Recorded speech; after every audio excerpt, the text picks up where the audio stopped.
Neste quinto episódio do Tem Medalha, superamos as barreiras do estado para falar de uma atleta mundial. Daiane dos Santos é a convidada da vez nessa edição especial. Confira!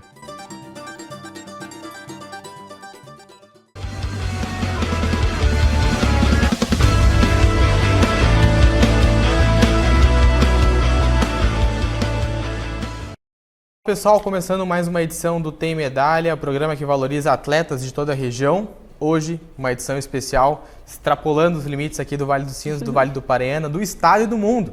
Estamos aqui com Daiane dos Santos, atleta olímpica, atleta de mundiais, atletas de diversas competições da ginástica, que hoje não está mais mostrando todo o seu talento para o público, mas tem uma carreira brilhante e que a gente vai tratar agora na sequência. Daiane, muito obrigado por estar conversando conosco.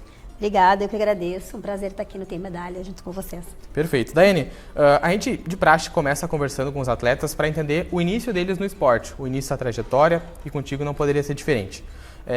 Como tu chegou na ginástica olímpica, quais foram as tuas inspirações e o que tu pode falar para nós do teu início de caminhada nessa modalidade? Então, vou aproveitar para apresentar o Gibizão, então, que é o motivo da gente estar aqui hoje em Sapiranga.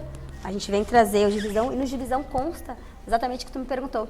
Essa história como começou, de uma forma lúdica, junto com o esporte e a educação, porque eu fui convidada brincando numa pracinha, né? E fui descoberta dessa forma. Então, contar um pouco dessa história dentro desse livro traz essa memória, né, do que foi lá atrás e dessa história que começou com a ginástica quando eu tinha 11 anos e perdurou durante 18 anos na minha vida.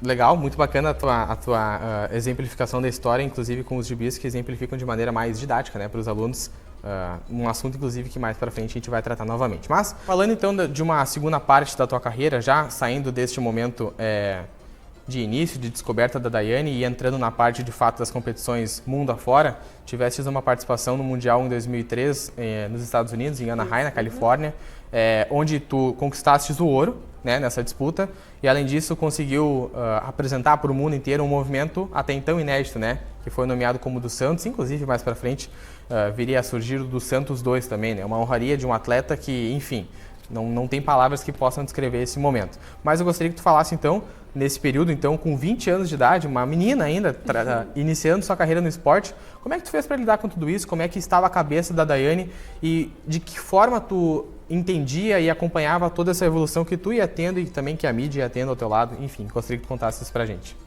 Eu acho que foi tudo de uma forma muito orgânica e natural, assim, acho que é muito diferente do que a gente tem hoje, quanto visibilidade. A gente tem hoje rede social e eu acho que faz tudo ser muito imediato, né? Apesar da minha história ter sido muito rápida com a ginástica, 9 anos depois que eu comecei a ginástica com 11 anos, eu fui campeã do mundo. Foi a primeira campeã do mundo e isso foi muito incrível, assim, a história toda, né? Papai do Céu é muito bom e as coisas foram acontecendo muito rápidas ali, mas eu acho que de uma forma muito orgânica, acho que não tinha uma visão tão externa, mas muito ligada, associada dentro do ginásio ali, mais buscando os resultados e comemorando esses resultados. A gente foi para o Mundial nesse título, vindo de uma lesão, vindo de um momento ali, na verdade, de adversidade do que a gente normalmente imagina, né? Sim.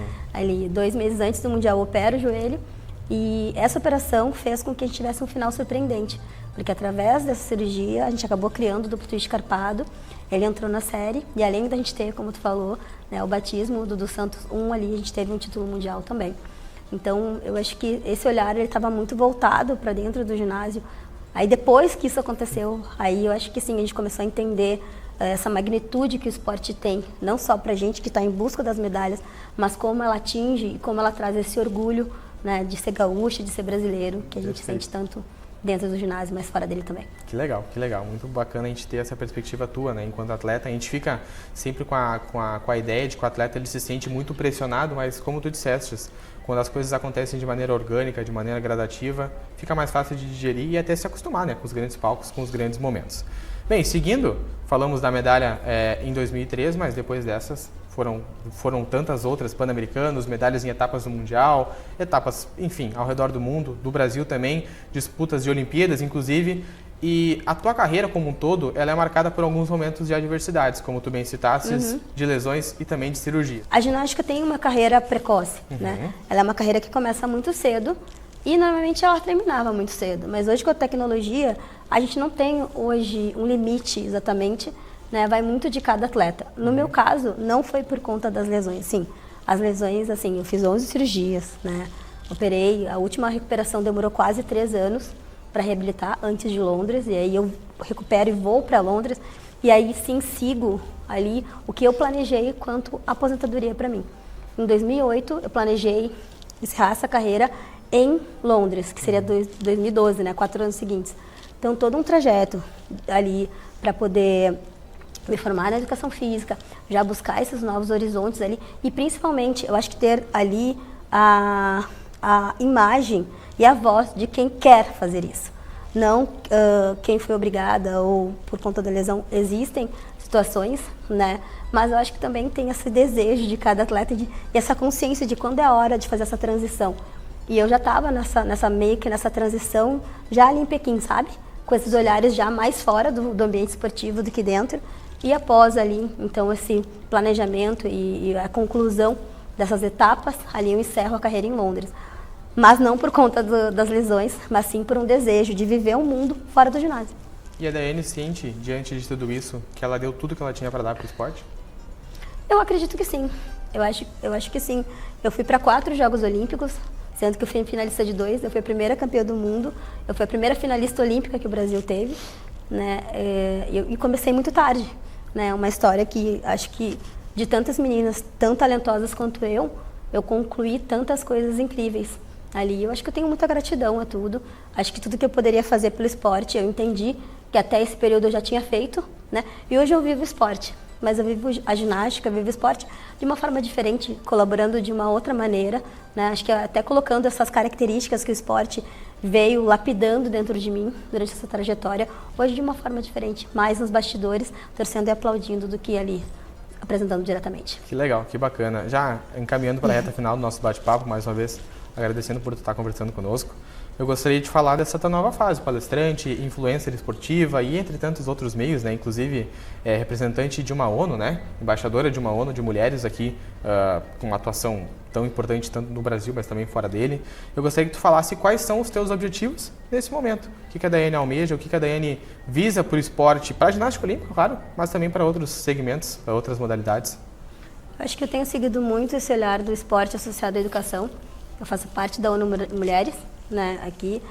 Também tenho alguns projetos com a Unesco. E acho que a ideia é sempre a gente poder colaborar, né, de uma forma positiva, construtivista. O esporte abriu portas de oportunidades na minha vida. E uma delas é ter a voz. Ter a voz e a imagem para a gente poder levar, acho que assuntos tão relevantes, ouvir a criançada, né, poder estar aqui hoje em Sapiranga, falar um pouco da minha história, mas também ouvir e ver trabalhos incríveis que são feitos. Acho que hoje o meu intuito de vida é esse, né? Viver os novos desafios que estão por vir. Alguns deles foram planejados, né? Como essa transição mesmo, de ser gestora no Brasileirinhos, que é meu projeto social. Hoje a gente tem essa construção incrível junto com a Editora Gaúcha, junto com o Rodrigo, que é esse trabalho lindo aqui, de poder mostrar essa história.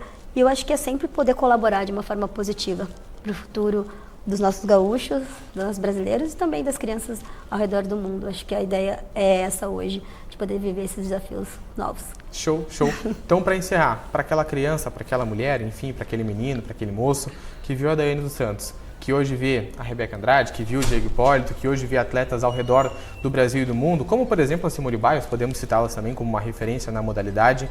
Qual que é o teu recado? O que tu fala para essas pessoas que talvez tenham o desejo de se profissionalizar nesse meio? Bom, acho que a gente tem um forte potencial aqui em Sapiranga. Tem um projeto junto, em parceria com a Prefeitura, a professora Carla, né? A gente viu hoje a professora Adriana apresentar um trabalho lindo também. Acho que isso é um primeiro passo, acho que o que falta muitas vezes é oportunidade. Então, para você que tem oportunidade, viva o seu sonho, né? Trabalhe duro, se dedique e ame muito o que faz, que vai dar certo.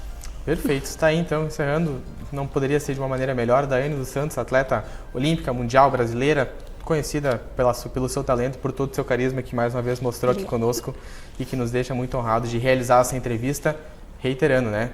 A valorização cultural e regional do Tem Medalha, hoje extrapolando os limites, falando de uma atleta conhecida no Rio Grande do Sul, no Brasil e por todo o mundo. Beijo, até qualquer hora.